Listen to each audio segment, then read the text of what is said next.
I am Prayz1 from Philadelphia, Pennsylvania. That's my hometown. That's where I grew up. That's what I love.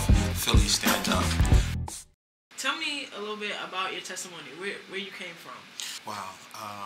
See, I was born in the streets, self-filling. A young project kid, only out to run silly. The devil had me cold, girls up, out to kill me. But God wanted me to rise above the valley like a lily. You feel me? So I definitely understand what it means to grow up and not have everything handed to me on a silver platter. And I just love to, just pretty much give people the experience of what I've come from and what I still encourage people to try to come out of.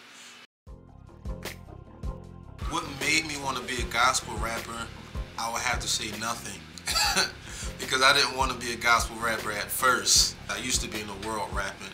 I used to be a secular rapper, and I didn't really understand what it meant, what gospel rap meant. I didn't even know it existed, actually, until I was, a friend of mine actually put me on to a gospel rap CD, and I heard him talking about Christ and his resurrection and all that. Basically, it spoke to my heart, and I'm sitting there crying at my computer like, yo, this joint is really ministering to me. So once I went through that period of time, or that experience, I still didn't want to rap gospel.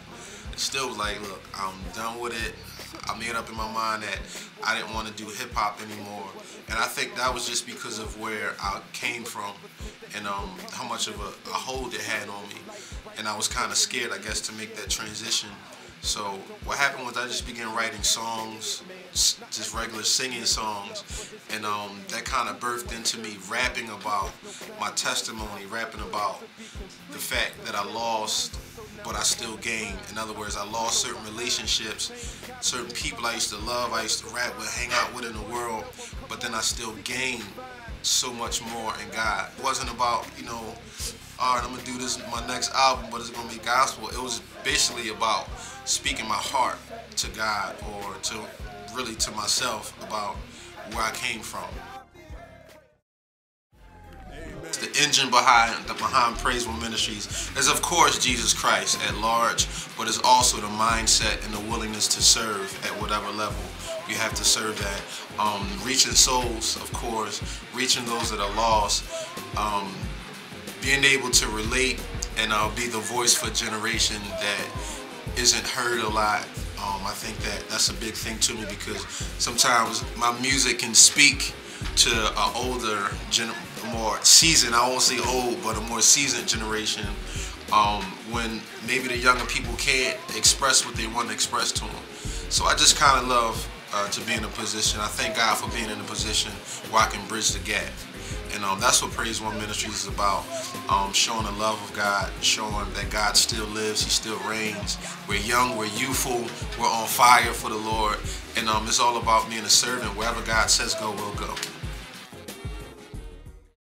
Prayz1 favorite things, I have to start with the sneaker. Can I just start with that, the sneaker? I'm an Adidas fan to the fullest. Anybody that knows me knows that I've been wearing Adidas for years now. I think it just kind of speaks of who I am and kind of the style that I love. So I'm an Adidas freak. Sorry guys, it's out there. Prayz1 loves Adidas. Also, I'm a church lover. I'm a lover of God. I'm a lover of the fellowship of the saints. And I just love coming to church and just giving God glory. I didn't grow up in church, but I guess I'm an adopted church boy. I'll put it that way. Yeah, I'm hood, I'm from what people would call the hood, quote unquote, but I do believe, I've been adopted into church boyism, if you will.